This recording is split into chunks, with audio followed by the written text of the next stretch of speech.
Welcome back once again, all my low carb friends, and for those of you who are here for the first time, welcome. Today I have another very easy keto bread recipe for you. Today I'm going to show you how to make quick, easy keto garlic breadsticks. Now I do have other garlic bread recipes on my channel, but this one here is a little bit different. One of the big things being that this bread does not contain xanthan gum. And I think it is a lot easier and a lot quicker and has a much better taste and texture than my other garlic breads. So if you want a printable version of this recipe, you can check out my website at janetsdeliciouslowcarbkitchen.com. You can find a printable version of this recipe and other goodies there for you. And if you're new to the channel and you want to see lots of easy, delicious, low-carb keto recipes, make sure you click that subscribe button and click the notification bell that's right next to the subscribe button. That way you can be notified every time I put out videos, at least every Wednesday and Saturday. And if you'd like to help support the channel, make sure you scroll down in the description of the video. You'll see some affiliate links. Anytime you purchase anything using those affiliate links, a small portion of your purchase will go to me and help support the channel. So while we do all that, let's get cooking.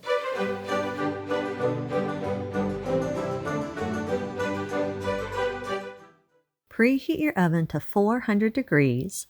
Line an 8 by 8 inch cake pan with parchment paper and allow your paper to hang over the sides just a little bit so you can easily remove the bread once it's done baking. Then set your pan aside for a minute. In a small bowl, combine 14 grams or around 2 tablespoons of flaxseed meal and 90 milliliters or around 6 tablespoons of room temperature water. Use a fork and stir the flaxseed and water together until it's fully combined. Then set it aside and let it sit for at least 15 minutes or until it's thickened up and is starting to get a gooey texture. This is going to be part of our binding agent, so we don't have to use a ton of eggs.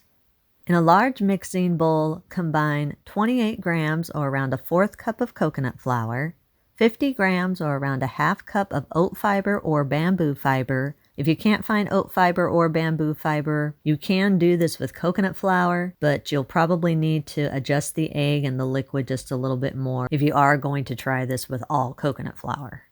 Add a 1/4 teaspoon of salt, 11 grams or around 1 tablespoon of baking powder, 5 grams or around a 1/2 tablespoon of instant dry yeast. This is optional. It's strictly for flavor. It doesn't help with rising in this recipe. It's just strictly to have your bread taste a little bit more like traditional bread.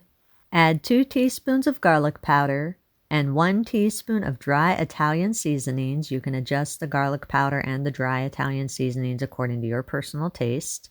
Sift all the dry ingredients together until everything is fully combined and there are no lumps in your dry ingredients. Add 3 large room temperature eggs. Make sure they're room temperature so they stir in more smooth. Add 60 grams or around a 1/4 cup of room temperature plain yogurt or sour cream. Again, make sure this is room temperature so you can have a smoother batter, so you can have a smoother dough, which makes for a fluffier bread. Add a 1/2 cup of butter that's been melted and cooled. Make sure it is cooled. You do not want to add hot butter. Check on your flaxseed mixture. Make sure that it has set for at least 15 minutes and it's starting to get thick and a little bit gooey in the texture. If there's still some water in it, it's okay. You just want to make sure that it's starting to thicken up at least and starting to get a little bit gooey in there. If it's not, then just let it sit for about 5 more minutes or until you start seeing it thicken up and getting gooey. If it is, like mine is, add the flaxseed mixture right now. Stir the wet ingredients into your dry ingredients until everything is fully combined and you have a very wet dough that's formed. It's more or less the texture of a very thick batter. Scrape down the sides of your bowl and push the dough/batter into the center of your bowl. Then allow the dough to sit for about 10 minutes so it can absorb some of the moisture. After 10 minutes, you're still going to have a wet dough, but it should have absorbed a good portion of the liquid. Gradually fold in 56 grams or around a 1/2 cup of grated mozzarella cheese. You want to just add this in small amounts and just fold it in until the cheese is evenly distributed throughout the dough.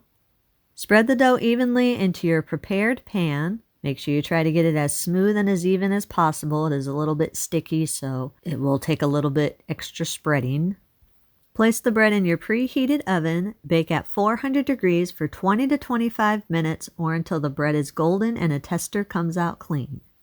Once the bread is done baking, remove the bread from your oven, then allow it to cool in the pan for about 15 to 20 minutes or until it's firm enough to remove without it falling apart. Once the bread is firm, grasp the overhanging parchment paper and carefully lift the bread out of your pan, then transfer it to a wire rack and allow it to cool completely before slicing it. Once the bread is cooled, keep your oven preheated to 400 degrees. Then in a small bowl, use a fork and stir together a half cup of softened butter and 1 teaspoon of garlic powder, more or less depending on how much of a garlic taste you want in your topping. Then spread the garlic butter over the top of your bread. If you don't want to use it all, you don't have to. I just do enough just to cover the top. Then sprinkle around 1 teaspoon or so of dry Italian seasonings over the butter mixture. Use a sharp knife and cut the bread into your desired size pieces. Then place the bread back into your preheated oven and bake at 400 degrees for another 3 to 5 minutes or until the bread is golden and slightly crusty. Then remove it from the oven and allow it to cool on the pan for around 3 to 5 minutes so you don't burn your fingers before serving it. All right, we are back with my garlic bread stick. Ooh, it's warm still. Smells very delicious. Hopefully you can see the texture that's inside of there. Got its nice little crumb inside there, looking good. Very nice and moist. I actually made this yesterday because I wanted to see how it would store overnight and I wanted to see how it would be once it was rewarmed. And it stored very well and it rewarmed very well. I just popped it in the microwave for about 15 seconds, but you can also reheat it in your oven for just a few minutes if you prefer to reheat it that way. If you do reheat it in the oven, it will have more of a nice toasty texture on it. Whereas when you reheat it in the microwave, it's more of a soft, moist texture, which is fine either way if you ask me. Smells good, looks good, feels good. Let's see if it tastes good.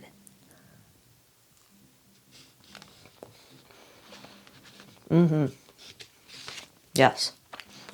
Thumbs up, definitely. That's very good. I love garlic bread. There's 2 plus sides to this garlic bread as opposed to my other garlic breads. That mix of coconut flour and oat fiber gives it a really nice fluffy texture instead of a dense texture, whereas coconut flour garlic breads, when they're made purely with coconut flour, although they are very good, very nice, very moist, they still always have that more dense texture that pure coconut flour is pretty much always going to have. And because we've used a more wet dough batter, whatever you want to call it, that's another reason why it's lighter and fluffier than my other garlic bread recipes. And the big plus is we don't use xanthan gum in this recipe. I tell you guys, every time we make bread recipes or baked good recipes with xanthan gum, there's always that slight little dense little moist texture. You do not have that in this because we're using the flax and water mixture as more of a binding agent as opposed to xanthan gum for this particular recipe. So you don't have to worry about that damp texture. So yes, yes, yes, thumbs up, yes, tasty. You can eat these immediately. If you do have any leftovers, allow them to cool completely, then store them in an airtight container at room temperature for up to 3 days, or in an airtight container in your refrigerator for up to 1 week, or in an airtight container in your freezer for up to 1 month. If you do store these in the freezer, make sure you keep parchment paper in between each one of the sticks or pieces, whatever you cut it into. That way they don't stick together and you can just take out whatever you want when you want. Eat and enjoy. And that's the recipe of the day. I hope you enjoyed it. If you did and you want to see more videos like this, make sure you click that thumbs up like button, click that subscribe button, leave me a comment if you want to. Let me know if there's any recipes that you'd like to learn how to make and I'll do what I can to get those out there for you. And as always, keep cooking.